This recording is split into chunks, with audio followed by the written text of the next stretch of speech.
ফকির, এক দরবেশ যার দোয়া কবুল হয়েছিল। একদিন সে রাজপ্রাসাদের সামনে দাঁড়িয়ে বলল, আমি রাজকুমারীকে বিয়ে করতে চাই। রাজা রেগে উঠল, চাবুকের আদেশ দিল। অভিমানে কেঁপে উঠল রাজপ্রাসাদ। কিন্তু সে জানত না এই বৃদ্ধের পিছনে আছে এক রহস্য, এক তাকদীর, যা আল্লাহর হুকুমেই লেখা হয়েছে। এই কাহিনী প্রেমের নয়, এটা ঈমানের, আল্লাহর উপর সম্পূর্ণ ভরসার। এই ভিডিও শুধুমাত্র একটি গল্প নয়, এটি এক শিক্ষা। যারা আল্লাহর উপর ভরসা রাখে তাদের কদর করে স্বয়ং আসমান। দর্শকবৃন্দ, অনেক সময় আগেকার কথা, এক অত্যন্ত সুন্দর গ্রাম ছিল। সেই গ্রামে একজন রাজা থাকতেন। তার একটি সুন্দর কন্যাও ছিল। বাবা তার কন্যাকে অত্যন্ত ভালোবাসতেন। যখন তার মেয়ে বিয়ে করার উপযুক্ত হয়ে উঠল, তখন অন্য রাজাদের কাছ থেকে তার জন্য প্রস্তাব আসতে শুরু করলো। রাজা নিজেও কিছু ছেলের সঙ্গে সাক্ষাৎ করেছিলেন তার কন্যার বিয়ের জন্য, কিন্তু এখনো পর্যন্ত তিনি এমন কাউকে খুঁজে পাননি যে তার মেয়ের জন্য যোগ্য। একদিন সেই গ্রামে একজন ভিক্ষুক ফকির এলেন, যার বয়স ছিল প্রায় 80 বছর। তিনি রাজাকে বললেন, আমি আপনার মেয়ের সঙ্গে বিয়ে করতে চাই। কথাটা শুনেই রাজা অত্যন্ত রেগে গেলেন। তিনি বললেন, তোমার এমন কি অবস্থা যে তুমি আমার মেয়ের কথা চিন্তা করতে পারো? কিভাবে সাহস হলো আমার মেয়েকে বিয়ে করার কথা চিন্তা করার? সেই ফকির বললেন, আপনারা দয়া করে আমার কথাটা বোঝার চেষ্টা করুন।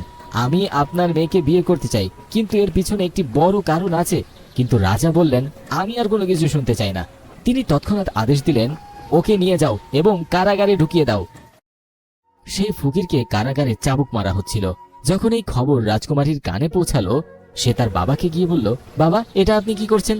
একজন বৃদ্ধ মানুষের সঙ্গে এমন আচরণ করা মোটেও ঠিক নয়। রাজা বলল, তুমি এই বিষয়ে হস্তক্ষেপ করবে না। কিন্তু সেই রাজকুমারী ফকিরদের খুব সম্মান করত। সে ছিল খুবই নেককার এবং সৎ। সে বলল, যাই হোক না কেন, আমি এটি একদম পছন্দ করি না যে একটি দেশের রাজা একজন বৃদ্ধের উপর এভাবে অত্যাচার করুক। রাজা বললেন, ঠিক আছে, আমি তোমার কথা মানছি, এখন তুমি এখান থেকে চলে যাও। সে চলে গেল। কিন্তু রাজকুমারী জানত না যে সেই ফকির তার জন্য বিয়ের প্রস্তাব নিয়ে এসেছিল। রাজা সবার উপর নিষেধাজ্ঞা জারি করেছিল যেন তার মেয়েকে এই বিষয়ে কিচ্ছুটি না বলা হয়, কারণ সে ছিল খুবই একগুঁয়ে এবং যেটা সিদ্ধান্ত নিত সেটা সে দৃঢ়ভাবে বাস্তবায়ন করত। যখন রাজকুমারী এই বিষয়ে জানতে পারলো যে এই ফকির তার জন্য বিয়ের প্রস্তাব নিয়ে এসেছিল, তখন সে আবার তার বাবার কাছে গিয়ে বলল, এই ফকির কি আমার সঙ্গে বিয়ে করার প্রস্তাব দিয়েছিল? এখন যখন রাজা জানতে পারলো যে তার মেয়ে সব সত্য জেনে গেছে, তখন রাজার রাগই গর্জন করে বলল, আমার একমাত্র মেয়ে, আমার আদরের রাজকুমারীর সঙ্গে এই বৃদ্ধ লোকটি কিভাবে বিয়ে করার কথা ভাবতে পারলো? কিন্তু মেয়েটি ছিল খুবই বুদ্ধিমতী। সে তখন তার বাবার সামনে একদম চুপচাপ ছিল, কিন্তু মনে মনে ভাবছিল, যদি এই ফকির আমার সঙ্গে বিয়ে করতে চায় তাহলে এর পিছনে নিশ্চয়ই কোনো না কোনো কারণ আছে। সে সেই ফকিরের সঙ্গে দেখা করার জন্য কারাগারে গেল। সে ফকিরকে জিজ্ঞাসা করলো, আপনি আমার সঙ্গে বিয়ে করতে চান কেন? ফকির বলল, যখন তুমি আমার সঙ্গে বিয়ে করবে তখন নিজেই বুঝতে পারবে আমি কেন তোমার সঙ্গে বিয়ে করতে চেয়েছিলাম। রাজকুমারী বলল, ঠিক আছে, আমি আপনার সঙ্গে বিয়ে করতে রাজি আছি। এই খবরটা আগুনের মতো পুরো রাজ্যে ছড়িয়ে পড়ল। মানুষ বিভিন্ন কথা বলতে লাগলো। রাজকুমারী নিজেই সেই বৃদ্ধ ফকিরের সঙ্গে বিয়ে করতে চাইছে এবং এতে সে নিজেই সম্মতি জানাচ্ছে। রাজা তার মেয়েকে 1000 বার বোঝাবার চেষ্টা করলো। তখন তার মেয়ে বলল, আপনি আমাকে অনেক আদরে বড় করেছেন, আমার প্রতিটি ইচ্ছা আপনি পূরণ করেছেন। এখন যখন বিয়ের প্রশ্ন এসেছে, আমি তাকেই বিয়ে করব যাকে আমার মন চায়। কিন্তু রাজা কোনোভাবেই রাজি হচ্ছিলেন না। রাজা তার মেয়ের জেদের কারণে খুবই বিরক্ত ছিল। আমি কিভাবে আমার মেয়েকে একটি ফকিরের সঙ্গে বিয়ে দেই? কিন্তু রাজকুমারী বলল, আমি বিয়ে করব, তবে কেবল তার সঙ্গেই। আমি তার চোখে এমন সত্য দেখেছি যা আমি আজ পর্যন্ত কারো চোখে দেখিনি। মেয়ের কথা শুনে শেষ পর্যন্ত রাজাকে মেনেই নিতে হলো। তিনি স্বয়ং সমস্ত রাজ্যে ঘোষণা দিলেন, আমার মেয়ের বিয়ে হচ্ছে, তবে এই বিয়ে খুব সাধারণভাবেই হবে, শুধু নিকাহ সম্পন্ন হবে এবং আজকের পর থেকে আমার মেয়ে আর এই রাজপ্রাসাদে থাকবে না। সে ফকিরের কুঁড়ে ঘরে গিয়ে তার সঙ্গে থাকবে। রাজা প্রচন্ড রেগেছিল, কারণ সে চায়নি যে তার মেয়ের বিয়ে ওই ফকিরের সঙ্গে হোক। তাই রাজা ভেবেছিল, যখন রাজকুমারী সব ভোগ বিলাস ছেড়ে ওর ফকিরের কুঁড়ে ঘরে থাকতে বাধ্য হবে, তখন এর চেয়ে বড় শাস্তি আর কি হতে পারে। রাজার এই আদেশ ছিল জনগণের কাছে বেশ অদ্ভুত, কিন্তু সবচেয়ে অবাক করার বিষয় ছিল যে এই রাজকুমারী একথা মেনেও নিয়েছে। সে বলেছিল, ঠিক আছে, আমি ফকিরের সঙ্গে কুঁড়ে ঘরে থাকতে রাজি আছি। যখন আমি তার সঙ্গে বিয়ে করেছি, তখন যেখানে আমার স্বামী থাকবেন আমিও সেখানেই থাকবো। রাজার আদেশে রাজকুমারী ফকিরের সঙ্গে চলে গেল। ফকিরের ঘর ছিল মাত্র একটা গাছের নিচে ছোট একটি কুঁড়ে ঘরে। ফকির সেখানে পৌঁছে তার স্ত্রীকে বলল, এটাই আমার ছোট্ট আশ্রয়, এখন থেকে তোমাকে এখানেই থাকতে হবে। তুমি কোনো কারণ না জেনে আমার সঙ্গে বিয়ে করেছো, তুমি সত্যি মহান মনের অধিকারী। আমি তোমার এই কাজের জন্য তোমাকে অনেক বেশি ধন্যবাদ জানাই। কিন্তু আমার কাছে এমন কিছুই নেই। আমি সারাদিন না খেয়েই থাকি, রাতে ইবাদত করি, যদি কখনো কোনো কিছু পাই তাহলেই খাই। তুমি কি এই অবস্থায় আমার সঙ্গে থাকতে পারবে? রাজকুমারী বলল, যদি আমি আপনার সঙ্গে বিয়ে করে থাকি তাহলে এর মানে এই দাঁড়ায় না যে আপনি যেভাবে আমাকে রাখবেন আমি সেভাবেই থাকবো। ফকির বলল, আমি তোমার সঙ্গে বিয়ে করেছি দুটি বড় গোপন কারণের জন্য। কিন্তু তুমি কেন আমার সঙ্গে বিয়ে করলে? সে বলল, আমি আল্লাহর দরবারে দোয়া করেছিলাম, যদি আমার জীবনে কোনো সৎ ব্যক্তি আসে তাহলে আমি তাকেই আমার স্বামী হিসেবে গ্রহণ করব, হোক না সে কোনো রাজ্যের পুত্র অথবা কোনো দরবেশ। সেদিন আপনি আমার বাড়িতে এসেছিলেন, আর সেদিনই আমি নিজের চোখে আমার দোয়া কবুল হওয়া দেখতে পাচ্ছিলাম। তাই আমি আপনার সঙ্গে বিয়ে করতে রাজি হয়ে গিয়েছি। এ কারণেই আমার আব্বাজান আজ আমার উপর এত রাগ করেছেন। তবু আমি আল্লাহ তাআলাকে হাজির নাজির জেনেই এ সম্পর্ক কবুল করেছি। তাই এরপর যাই হোক না কেন আমি আপনার সঙ্গে থাকতেই পছন্দ করব। সে এতটাই ধৈর্যশীলা ছিল যে ফকির এমন একজন স্ত্রী পেয়ে অত্যন্ত খুশি হয়ে গিয়েছিল। তারা দুজন সারা দিন না খেয়ে থাকতো এবং সারা রাত আল্লাহর ইবাদত করত। ফকিরটা কখনো কোনো উদ্দেশ্য ছাড়া কিছুই করত না। রাজকুমারী এটি খুব ভালো করে বুঝে গিয়েছিল। একদিন সেই ফকির কোনো কাজে জঙ্গলের বাইরে গিয়েছিল। তখন এক অচেনা লোক রাজকুমারীর সঙ্গে দেখা করতে এলো। সে আসলে তার বাবার পক্ষ থেকে পাঠানো একজন চাকর ছিল। সে বলল, আপনার আব্বাজান আপনাকে অনেক মনে করছেন আর জিজ্ঞাসা করেছেন আমাদের রাজকুমারী কি খুশি আছে কিনা, আর সে ফকিরের সঙ্গে কেমন আছে। আমাদের কন্যাকে বলো, যদি সে আবার প্রাসাদে ফিরতে চায় তাহলে আমরা তাকে ফিরিয়ে আনবো এবং এই সম্পর্ক শেষ করে দেব। রাজকুমারী বলল, দেখছি আমার বাবা আমাকে এখনো চিনতেই পারেনি। আমি তার সঙ্গে খুবই খুশি আছি এবং আল্লাহ তাআলার সন্তুষ্টিতেই আমি সন্তুষ্ট আছি। চাকরটি বলল, আপনার বাবা আপনার জন্য একটি বিশাল মুক্তা পাঠিয়েছেন। চাকরটি জোর করে সেই মুক্তাটি রেখে চলে গেল। যখন ফকির তার কাজ শেষে ফিরে এলো, সে মুক্তাটি সামনে দেখে জিজ্ঞাসা করলো, এটি কে তোমাকে দিয়েছে? রাজকুমারী পুরো ঘটনাটি তাকে বলল। তখন ফকির বলল, যদি তুমি আমার সঙ্গে সুখী না হও, যদি তুমি তোমার বাবার কাছে ফিরে যেতে চাও তাহলে তুমি যেতে পারো। আমি তোমার উপর কোনো অভিযোগ করব না। আমি তোমার প্রতি সন্তুষ্ট, বরং আমি চাই তুমি সুখেই থাকো। এই কথার উত্তরে রাজকুমারী বলল, আমি খুব খুশি আছি, আমার কোনো কিছুর অভাব নেই। আপনার চেহারাতেই আমি সব কিছু পেয়েছি। আপনি কি চান তা আমি জানি না, কিন্তু আমি আল্লাহর সন্তুষ্টির জন্য এখানে আপনার সঙ্গে আছি। আর মুক্তার কথা বললে, এই মুক্তা আমি রাখতে চাই না। চাকরটি জোর করে আমার কাছে রেখে চলে গিয়েছিল, তাই এটা এখানে আছে। তখন ফকির বলল, তুমি যদি এটির সঙ্গে কোনো সম্পর্ক না রাখো তাহলে এটা তুমি তোমার বাবার পক্ষ থেকে পেয়েছো। সে বলল, আমি প্রতিটি সেই জিনিসকে ভালোবাসি যা আল্লাহর পক্ষ থেকে এসেছে, আর যা কিছু আমি পেয়েছি আমি কিছুই চাই না। এই কথা বলা মাত্রই মুক্তাটি সেখান থেকে অদৃশ্য হয়ে গেল। এটা দেখে ফকির মুচকি হাসলেন। তিনি তার স্ত্রীকে এসব কিছুই জানাননি। তিনি বললেন, তুমি একজন সৎ ও ধার্মিক নারী। যেখান থেকে এই মুক্তাটি এসেছিল সেখানে এটি ফিরে গেছে। একজন সাধারণ নারী তার স্বামীর সঙ্গে ভালোবাসায় বসবাস করছিল। যদিও তাদের মধ্যে বয়সের পার্থক্য অনেক ছিল, তবুও সে সন্তুষ্ট ছিল। সে তো সবসময় রাজকীয় জীবন দেখেছে, আজ সে মাত্র 2টি খেজুর খেয়ে জীবন চালাচ্ছিল। এটাই ছিল একটা বিশাল ব্যাপার। কখনো কখনো তো খেজুরও জুটেনি খাওয়ার জন্য। এক রাতে ফকির ইবাদতে ব্যস্ত ছিলেন। তখন তিনি কারো আসার শব্দ শুনলেন। ফকির দেখলেন একজন লোক মাথায় একটা বিশাল থালা নিয়ে আসছে। সে বলল, বাদশাহ সালামত তার কন্যার জন্য এই রাতের খাবার পাঠিয়েছেন, আর বললেন, আমার কন্যাকে বলো শুধু পানি খেলেই তো সে মারা যাবে। তার স্বামী তাকে খাওয়ানোর যোগ্যও নয়, তার বাবা এখনো বেঁচে আছে, সে চাইলে সবকিছু দিতে পারে। এই কথা শুনে রাজকুমারী বলল, আমার কোনো প্রয়োজন নেই, আমি কেবল আমার আল্লাহর কাছেই চাই। এই খাবার নিয়ে তুমি ফিরে যাও। কিন্তু চাকরটি বাধ্য হয়ে সেই থালা হাতে নিয়েই দাঁড়িয়ে রইল। তখন রাজকুমারী রেগে গেল। সে বলল, আমি এই খাবার খাবো না, আমি আল্লাহর দেওয়া নিয়ামতের অস্বীকারী নই। রাজকুমারীর মুখে এই কথা শুনে ফকিরের চোখে পানি চলে এলো। তিনি আল্লাহর দরবারে দোয়া করলেন, হে আল্লাহ, তুমি আমার স্ত্রীর জন্য আকাশ থেকে এমন একটি ফল নামিয়ে দাও যেটা কখনো কেউ দেখেনি। ফকিরের এই দোয়া কবুল হয়ে গেল। আকাশ থেকে রূপার থালা নেমে আসতে দেখা গেল, যার মধ্যে খাবার পরিবেশিত ছিল। রাজকুমারীর বাবার পাঠানো সেই চাকর এই দৃশ্য দেখে হতবাক হয়ে গেল। সে নিজে যে খাবার থালাতে এনেছিল তা নিয়ে সে প্রাসাদের দিকে ফিরে গেল। এদিকে ফকির বললেন, তুমি তো সবসময় বলো যদি আল্লাহ তোমাকে খাবার পাঠান তবেই তুমি খাবে। দেখো, এই খাবার তোমার জন্য আকাশ থেকে নেমে এসেছে, এটি আল্লাহ তাআলার পক্ষ থেকেই। এবার রাজকুমারী তার স্বামীর সঙ্গে মিলে সেই খাবার খেলো। বিয়ের পর আজই ছিল প্রথম দিন যেদিন সে পেট ভরে খেতে পারলো। সে আল্লাহর প্রতি কৃতজ্ঞতা প্রকাশ করলো। চাকরটি যখন রাজপ্রাসাদে ফিরে গেল তখন সে রাজার কাছে বলল, এখন আপনি আপনার কন্যার কোনো চিন্তা করবেন না, তার জন্য তো আকাশ থেকে রূপার থালা নামছে। সে খুব ভালো জীবন যাপন করছে। সে কোনো সাধারণ ফকির নয়, বরং মনে হচ্ছে কোনো রাজ্যের রাজপুত্র। রাজা বলল, এটা কি করে সম্ভব? যদি সে তাই হতো তবে সে কুঁড়ে ঘরে কেন থাকতো, আর আমার মেয়ে কিভাবে আমার বিরুদ্ধে যেতে পারলো? আমি কিছুই তো বুঝতে পারছি না। সে বলল, আমিও তো একটু গিয়ে দেখি আমার মেয়ের জন্য খাবারটা শেষ পর্যন্ত কোথা থেকে আসে। একদিন সে গোপনে ছদ্মবেশে ফকিরের কুঁড়ে ঘরে পৌঁছে গেল। সেই দিন ফকির আবার আল্লাহর দরবারে দোয়া করছিলেন। বাদশাহ নিজ চোখে দেখল যে আকাশ থেকে এক থালা নামছে, আর তাতে এমন সব খাবার রয়েছে যা আগে কখনো কেউ খায়নি। এমনকি তার রাজপ্রাসাদেও এমন কোনো খাবার কখনো তৈরি হয়নি। এই দৃশ্য দেখে তার রক্ত ফুটে উঠল। সে রাজপ্রাসাদে ফিরে এলো আর উত্তেজনায় এদিক ওদিক হাঁটতে লাগলো। সে বলল, আমার মনে হচ্ছে এই ফকির নিশ্চয়ই কোনো বড় জাদুকর, তাই সে এইভাবে উপর থেকে খাবার আনতে পারছে। সে তার বিশ্বস্ত লোককে বলল, এই জাদুকরকে ধ্বংস করতে হবে। এই জাদুকর তো আমার মেয়েকে আমার কাছ থেকে দূরে সরিয়ে নিয়েছে। লোকটি বলল, হ্যাঁ, আমি এমন জাদুকরকে চিনি যে তার সঙ্গে লড়তে পারবে। সে একজন অত্যন্ত শক্তিশালী জাদুকর। তার জাদুর সামনে অন্য কোনো জাদুকরের কোনো খাওয়াই নেই। বাদশা বলল, ঠিক আছে, তাকে তাড়াতাড়ি আমার সামনে নিয়ে এসো। যখন সেই জাদুকর এলো তাকে পুরো ব্যাপারটি জানানো হলো এবং বলা হলো, একজন আল্লাহর বান্দা ফকির আমার মেয়েকে নিয়ে গেছে এবং জাদুর মতো প্রতিদিন তাকে খাবার দিচ্ছে। রাজকুমারী যদি এমন খাবার খেতে থাকে তাহলে তো সে সবসময় তার প্রশংসাই করবে। আমার যে কোনো মূল্যে আমার মেয়েকে ফেরত পেতে হবে। জাদুকর তখন তার মন্ত্র পড়া শুরু করলো। একদিন পর তার জানা হয়ে গেল সে কোনো জাদুকর নয়, বরং কোনো এক আল্লাহর নেক বান্দা।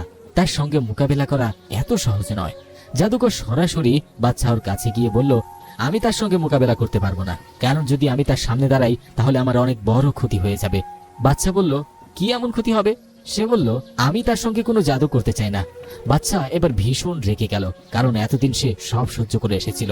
এখনো পর্যন্ত সে তার মেয়ের প্রতিটি জিদ পূরণ করে আসছিল। এখন যখন সে দেখলো যে এই জাদুকর নিজেও কিছু করতে পারবে না, তখন সে বলল, তুমি যদি কিছু করতে না পারো তাহলে আমাকে শেখাও, আমি নিজেই আমার মেয়েকে ফিরিয়ে আনবো। জাদুকর বলল, আপনি জানেন না, আপনার সিংহাসন উল্টে যাবে, সবকিছু ধ্বংস হয়ে যাবে। জাদুকর বলল, আমি যে কোনো মূল্যে আমার মেয়েকে ফেরত পেতে চাই। অবশেষে জাদুকর বাচ্চাকে সেই জাদু শেখাতে শুরু করলো। এদিকে তার মেয়ে আল্লাহর নাম নিচ্ছিল, স্বামীর মান রেখেছিল, নামাজ আদায় করছিল। যে শান্তি সে কুড়ে ঘরের মাটির চটায়ে পেত তা রাজপ্রাসাদের নরম গদির থেকেও কখনো আসেনি। কিন্তু তার বাবা তখন ইসলামের পথ থেকে সরে গিয়ে জাদুবিদ্যায় লিপ্ত ছিল, কারণ সে যে কোনো মূল্যে আল্লাহর বান্দা ফকিরকে হারাতে চাচ্ছিল এবং তার মেয়েকে ফিরে পেতে চাচ্ছিল। এখন বাচ্চা পুরো জাদু শিখে ফেলল। সে জাদুকরের পোশাক পরে, তারপর একটা জায়গায় বসে এক চক্র এঁকে মন্ত্র জপ করতে শুরু করলো। সে এমন এক শক্তি কামনা করছিল যার সাহায্যে সে ফকিরকে ধ্বংস করতে পারবে। কিন্তু সেই ফকির ছিলেন একজন আল্লাহর প্রিয় বান্দা, যিনি পবিত্রভাবে দোয়া করতেন। তার সামনে কোনো জাদুটোনাই কাজ করত না। আল্লাহর বান্দা ফকির বুঝে গিয়েছিলেন যে কেউ তাকে বিরক্ত করার চেষ্টা করছে এবং তার স্ত্রীকে তার থেকে আলাদা করার চেষ্টা করছে। তিনি কোরআন শরীফ করলেন এবং পথ খুঁজতে শুরু করলেন। বাচ্চা বরাবর মন্ত্র পড়ে ফু দিতে লাগলো, কিন্তু সেই প্রতিটি ফু তার দিকেই ফিরে আসছিল। অবশেষে বাচ্চা এক বিশেষ মন্ত্র পড়তে শুরু করলো। মন্ত্র পড়া মাত্র সেখানে এক বিশাল মোটা বুনো সিংহ উপস্থিত হলো। বাচ্চা বলল, যাও, জঙ্গলে যে ফকির বসে আছে তাকে ছিঁড়ে ফেলো আর আমার মেয়েকে নিয়ে আসো। বাদশাহর আদেশে সেই সিংহ জঙ্গলের দিকে ছুটে গেল। এদিকে আল্লাহর ফকির সুন্দর কণ্ঠে কুরআন তেলাওয়াত করছিলেন। যখন সেই সিংহ ফকিরের কাছে পৌঁছালো, তিলাওয়াতের শব্দ শুনে সে বসে পড়ল কেবল সেই তিলাওয়াত শোনার জন্য। যতক্ষণ ফকির আল্লাহর নাম দিচ্ছিলেন, বাদশাহর অবস্থা ততই খারাপ হয়ে যাচ্ছিল। জাদুকর তাকে আগেই সতর্ক করেছিল, যদি মন্ত্র মাঝপথে আটকে যায় কিংবা গন্ডগোল হয় তাহলে এমন কিছু হবে যেটা আপনি কখনো কল্পনাও করতে পারবেন না। আপনাকে কোনো জানোয়ারে রূপান্তর করে ফেলা হবে। ফকির সিংহের দিকে তাকালেন আর আল্লাহর নাম নিতে শুরু করলেন। সেই সিংহ যে ফকিরকে আক্রমণ করতে এসেছিল সে হঠাৎ করে অদৃশ্য হয়ে গেল। আল্লাহর বান্দা ফকির রাজকুমারীর দিকে তাকিয়ে বললেন, আমাকে মাফ করে দাও, আমি তোমার সঙ্গে ভালো কিছু করিনি। রাজকুমারী বলল, আপনি কি এমন করেছেন? ফকির বললেন, আমি তোমার বাবার চেহারাকে জানোয়ারে রূপান্তরিত করে দিয়েছি। আমি এমনটা চাইনি, কিন্তু সে আমার উপর যে জাদু করেছিল তা তার দিকেই ফিরে গিয়েছিল। রাজকুমারী যখন এটা শুনল সে খুব কষ্ট পেল। সে বলল, চলো, আমাদের এখনই প্রাসাদে ফিরে যাওয়া উচিত। শেষ পর্যন্ত কি ঘটেছে তা দেখা দরকার। সে তার স্বামীর সঙ্গে রাজপ্রাসাদে পৌঁছালো। সেখানে অনেক চিৎকার চেঁচামেচি হচ্ছিল। সবাই বলছিল, বাচ্চার যেন কি হয়েছে, তার চেহারা পশুর মতো হলো কি করে। ফকিরকে প্রাসাদের দরজায় প্রহরী ঢুকতে দেয়নি। তারা বলছিল, এই লোকটা একটা জাদুকর, এটাই আমাদের বাচ্চাকে এমন বানিয়েছে। রাজকুমারী বলল, আমি এই প্রাসাদের রাজকুমারী, আমাকে ভিতরে যেতে দাও। সে ভিতরে ঢুকলো এবং যখন তার বাবাকে এই অবস্থায় দেখলো তার চোখে অশ্রু চলে এলো। তার বাবা নিজের মাথা পিটাচ্ছিল। তার মুখ ছিল আগের মতোই, কিন্তু পুরো শরীর পশুর মতো হয়ে গিয়েছিল। মেয়েটি তার বাবাকে এই অবস্থায় দেখে কাঁদতে শুরু করলো। সে বলল, আপনি কেন এমনটা করলেন? তিনি যেমনই হোক না কেন, শেষ পর্যন্ত তিনি তো আমার বাবা, আর আমি তার মেয়ে। বাবার এই রূপ দেখে সে অঝরে কাঁদতে লাগলো। সে বলল, আপনি আমাদের সঙ্গে এমন করলেন কেন? আপনি কেন আমার স্বামীকে মারতে চাইলেন? বাদশা বলল, আমি তোমার স্বামীকে অনেক আগেই চিনতাম। তোমার স্বামী তোমার সঙ্গে বিয়ে করেছে, কিন্তু কেন করেছে তা আজও তোমাকে বলেনি। আজ আমি তোমাকে বলছি। আসলে আমি চাইনি যে তোমার বিয়ে কোনো মুসলমানের সাথে হোক। আমি চাইছিলাম তুমি এমন কোনো রাজ্যের রাজকুমারী হও যার রাজপুত্র অমুসলিম, যার অনেক ধন সম্পদ রয়েছে। আমি তোমার বিয়ে তার সঙ্গে দিয়ে পুরো রাজ্য নিজের নিয়ন্ত্রণে নিতে চেয়েছিলাম। তাই আমি তোমাকে কিচ্ছু বলিনি, কারণ আমি জানতাম তুমি খুব সৎ ও ইবাদতকারী। তুমি চাইতে যে তোমার স্বামী সৎ পথের মানুষ হোক। একদিন আমি সেই অমুসলিম রাজপুত্রের সঙ্গে দেখা করতে তার রাজ্যে যাচ্ছিলাম। পথে আমি এই ব্যক্তির কুঁড়ে ঘর দেখতে পাই। আমি তাকে ইবাদতে বসে থাকতে দেখি। তুমি তো জানোই আমি ফকিরদের ঘৃণা করি। আমি যখন তাকে দেখলাম তখন ভাবলাম, আমার মেয়ে না জানি কার সঙ্গে বিয়ে করবে। আমি তো কখনোই আমার মেয়েকে কোনো ফকিরের সঙ্গে বিয়ে দিতে পারি না। আমি চাই যে সে কোনো রাজপুত্রের স্ত্রী হোক, চাই সে অমুসলিম হলেও হোক না কেন। তখন আমি চলে যেতে চাচ্ছিলাম। এক বৃদ্ধ ফকির আমাকে থামিয়ে বলল, আপনি এমন কথা কেন বলছেন? আপনি তো একজন মুসলমান। আপনার মেয়ের বিয়ে একজন মুসলমান সৎপুরুষের সঙ্গেই হওয়া উচিত। তিনি বললেন, এক সৎ স্বামী আপনার মেয়েকে সম্মান দেবে, তাকে ভালোবাসা দেবে, কারণ সে আল্লাহকে ভয় করে। এ রাজ্য, এই ধন সম্পদ সব এখানেই থেকে যাবে। শেষে কেবল স্বামীই থাকবে যে আল্লাহর পথে চলবে। তার এই কথা আমার খুব খারাপ লেগেছিল। আমি বলেছিলাম, তুমি কে যে আমাকে এসব কথা বলছো? আমার মেয়ের বিয়ে আমি যেখানে খুশি সেখানেই দেব, এটা আমার ইচ্ছা। আমি এতটাই রেগে গিয়েছিলাম যে আমার সৈন্যদের দিয়ে তাকে চাবুক মারালাম। তবু সে বলছিল, আপনি আপনার মেয়ের উপর জুলুম করবেন না। এই কারণে সে আমার পিছন পিছন প্রাসাদে এলো আর তোমার সঙ্গে বিয়ে করলো। তুমি তো এমনিতেই আল্লাহর রাস্তায় জীবন দিতে রাজি ছিলে। তুমি নিজের ইচ্ছার বিরুদ্ধে গিয়েও এই 80 বছরের বৃদ্ধকে বিয়ে করেছিলে। আমি ভাবলাম, এই ফকির তো কুঁড়ে ঘরে থাকে, তোমাকে কি বা দিতে পারবে? তুমি তো একজন প্রাসাদের রাজকুমারী। কয়েকদিন পরেই তুমি হয়তো আমার কাছে ফিরে আসবে। কিন্তু তুমি ধৈর্য আর কৃতজ্ঞতার সঙ্গে সেখানেই থেকে ইবাদত শুরু করেছিলে। তুমি সেই কুঁড়ে ঘরে না খেয়ে থেকেও ছিলে, কিন্তু কখনো প্রাসাদে ফিরোনি। আমি যখন দেখলাম তোমার জন্য আকাশ থেকে খাবার নামছে, তখন আমি তোমাদের দুজনের উপর জাদু করলাম। যা করা আমার একদম ঠিক হয়নি। আমার মুখ পশুর মতো হয়ে গেছে। তারপর সেই বাদশা ফকিরের কাছে এলো আর বলল, আমাকে মাফ করে দিন। তার মেয়ে এই কথা শুনে খুব কষ্ট পেল। সে বলল, আপনি যেটা চেয়েছিলেন সেটা হলো আমি যেন বিয়ে না করি, কিন্তু আল্লাহ তাআলা যা চান সেটাই সবচেয়ে ভালো হয়। আমার বিয়ে হয়েছে, আমি খুব খুশি। আমার কপালে এমন একজন স্বামী জুটেছে যিনি আল্লাহকে ভয় করেন। তিনি পরহেজগার, ইবাদতকারী এবং সৎ মানুষ। তিনি তার স্ত্রীকে সম্মান করেন। আমি সব সময় দোয়া করতাম, যা কিছু পাই যেন আল্লাহর পক্ষ থেকেই পাই। আমার স্বামীও আল্লাহর পক্ষ থেকেই আমার কাছে এসেছে। যদি তিনি 80 বছরের বৃদ্ধও হন তবুও আমি খুশি, কারণ একজন স্বামী যদি তার স্ত্রীকে সম্মান করেন তাকেই ভালো স্বামী বলা হয়। আমি কেন এমন রাজপুত্রকে খুঁজবো যার রাজ্য বিশাল কিন্তু হৃদয়টা অনেক ছোট? আমি আল্লাহর দরবারে যা কিছু চেয়েছি সবই পেয়েছি।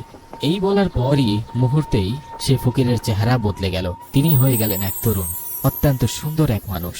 রাজকুমারী যখন তার স্বামীকে ভালো করে দেখলো, সে বলল, সুবহানাল্লাহ, আপনি কে? তখন সে আল্লাহওয়ালা বললেন, আমি তোমার স্বামী। রাজকুমারী তো নিজের চোখকেই বিশ্বাস করতে পারছিলেন না। বাদশা ওই দৃশ্য দেখে অবাক হয়ে গেল এবং নিজের অবস্থার কথা ভেবে কাঁদতে লাগলো। সে বলল, আমি এক 80 বছরের বৃদ্ধকে এত অপমান করলাম যে আমার চেহারাটাই পশুর মতো হয়ে গেল, কিন্তু এই আল্লাহওয়ালা আবার তরুণ হয়ে গেলেন। ফকির বললেন, হ্যাঁ, আমি তোমার স্বামী। তুমি ধৈর্য ও কৃতজ্ঞতার সঙ্গে জীবন কাটিয়েছ। আমি যেটুকু দিয়েছি তুমি ততটুকুই খেয়েছ, একবারও অভিযোগ করনি। আল্লাহ পাক তোমার প্রতি খুশি হয়ে তোমাকে এমন মর্যাদা দিয়েছেন যার তুমি প্রকৃত দাবিদার। এরপর তিনি তার স্ত্রীকে নিয়ে জঙ্গলের পথে রওনা দিলেন। তিনি বললেন, তোমার সেই কুঁড়ে ঘরে নয়, আমি তোমাকে এমন জায়গায় নিয়ে যাচ্ছি যেখানে তুমি এক রানী হয়ে থাকবে। এই কুঁড়ে ঘর, এই জঙ্গল, এই শূন্য গাছপালা সবই ছিল তোমার পরীক্ষা। তুমি সেই পরীক্ষায় সফল হয়েছ। আমি তো বলেছিলাম, যখন তুমি আসল কারণ জানতে পারবে তখন তুমি আল্লাহর শুকরিয়া আদায় করবে। তো বন্ধুরা, দেখলেন তো, একজন রাজকুমারী যিনি এক গরিব ফকিরের কুঁড়ে ঘরে তার স্ত্রী হয়ে বাস করছিলেন, তিনি সবকিছু আল্লাহর কাছে চাইতেন। তিনি সবকিছুই আল্লাহর কাছে প্রার্থনা করতেন। যারা আল্লাহর উপর ভরসা রাখে, আল্লাহ তাআলা তাদের এমন জায়গা থেকে রিজিক দেন যার কল্পনা সে কখনো করতে পারেনি। তাই আমাদেরও উচিত শুধু এবং শুধুই আল্লাহর উপর ভরসা রাখা এবং শুধুই আল্লাহর কাছেই প্রার্থনা করা। শেষে আল্লাহ পাকের দরবারে দোয়া করি, আল্লাহ আমাদের সব দুঃখ কষ্ট যেন দূর করে দেন, আমাদের সব প্রার্থনাগুলো যেন আল্লাহ তাআলা কবুল করেন। আমিন। তার জন্য আমাদের চ্যানেলটি সাবস্ক্রাইব করতে ভুলবেন না। বেল আইকনটি অবশ্যই অল সেট করুন, যাতে পরবর্তী গল্পের ঘন্টা প্রথমে আপনার কাছে বাজে। আপনাদের সঙ্গই আমাদের শক্তি। ধন্যবাদ। আবার দেখা হবে একটি নতুন গল্প, একটি নতুন শিক্ষা এবং একটি নতুন অনুভূতির সঙ্গে। তার জন্য আমাদের চ্যানেলটি সাবস্ক্রাইব করতে ভুলবেন না। বেল আইকনটি অবশ্যই অল সেট করুন, যাতে পরবর্তী গল্পের ঘন্টা প্রথমে আপনার কাছে বাজে। আপনাদের সঙ্গই আমাদের শক্তি। ধন্যবাদ। আবার দেখা হবে একটি নতুন গল্প, একটি নতুন শিক্ষা এবং একটি নতুন অনুভূতির সঙ্গে।